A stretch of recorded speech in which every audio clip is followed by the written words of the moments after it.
দিনী ভাই দিনী বোন নামে ফিতনা। কিভাবে?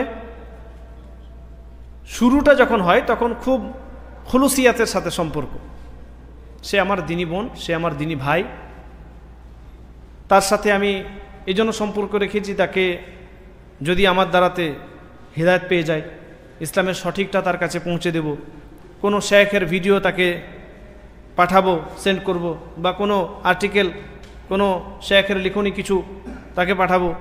তো এইভাবেই শুরুটা হয়, কিন্তু আস্তে আস্তে আস্তে আস্তে এটা নাজায়েজের পথে চলে যায়। যখন নাজায়েজের পথে চলে যায় তখন আপনি চান না যে আপনার ওই যে চ্যাটিং করছেন সেই চ্যাটিংটা কেউ দেখুক। শুরুতে কোনো অসুবিধা ছিল না, যখন আপনি খুলুসিয়াতের সাথে শুরু করেছিলেন, দিনী ভাই দিনী বোন ছিল আপনার, কোনো অসুবিধা ছিল না। কিন্তু আস্তে আস্তে যখন নাজায়েজের পথে চলে গেছে, সম্পর্ক যখন নাজায়েজ হয়ে গেছে, তখন আপনি চ্যাটিং করতে বসলে কেউ যেন না দেখে পাশ থেকে। কেন, কি অসুবিধা?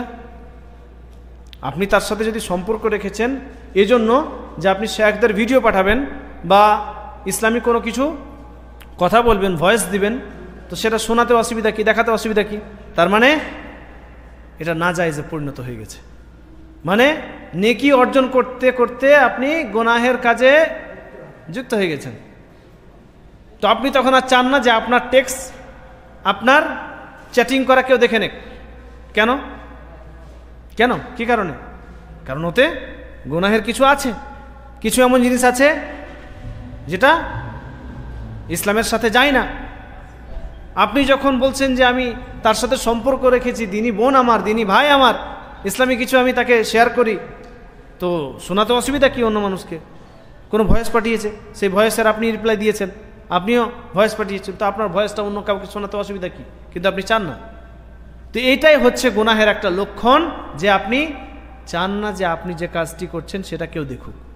হ্যাঁ, কিছু জিনিস আছে যেগুলো সত্যিকার অর্থে দেখানোর জিনিস না। যেরকম উদাহরণস্বরূপ আপনি মোবাইল দেখছেন, এখানে আপনার মা বোনের ফটো আছে, ভিডিও আছে, আপনার পার্সোনাল বিষয়, তো সেখানে আপনি কেন দেখাবেন? সেটা তো আলাদা বিষয়। শরীয়তে তো এটা উদ্দেশ্য না। এখানে আপনি এখানে এ কারণে কাউকে দেখাতে চান না বা স্ক্রিন যেন কেউ না দেখে, আপনার একটা গায়রাত, আপনি আপনার মা বোনের খেয়াল রাখছেন, পর্দার খেয়াল রাখছেন, সেটা আলাদা বিষয়। কিন্তু কোনো কিছু দেখছেন, আপনি সোশ্যাল মিডিয়াতে আছেন, ফেসবুকে আছেন, কারোর সাথে টেক্সট করছেন বা চ্যাট করছেন, বা ফেসবুকে আপনি ভিডিও দেখছেন, বা হোম পেজে আপনি আছেন, তো অন্য ব্যক্তি দেখতে কি ক্ষতি? এটা তো ওপেন। কিন্তু আপনার ক্ষতি এ কারণে যে আপনি যে সমস্ত চ্যানেলগুলোকে সাবস্ক্রাইব করে রেখেছেন বা যাদেরকে ফলো করে রেখেছেন সব অশ্লীলযুক্ত, সব হয়তো হারামযুক্ত। তখন আপনি চান না যে আপনার পাশের ব্যক্তি আপনার স্ক্রিনের দিকে তাকাক, তার মানে সমস্যা ওখানে। তো মানুষ জেনে যাক আপনার ওই কাজটা, এখান থেকেই বোঝা যায় যে ওটা একটা গুনাহের লক্ষণ।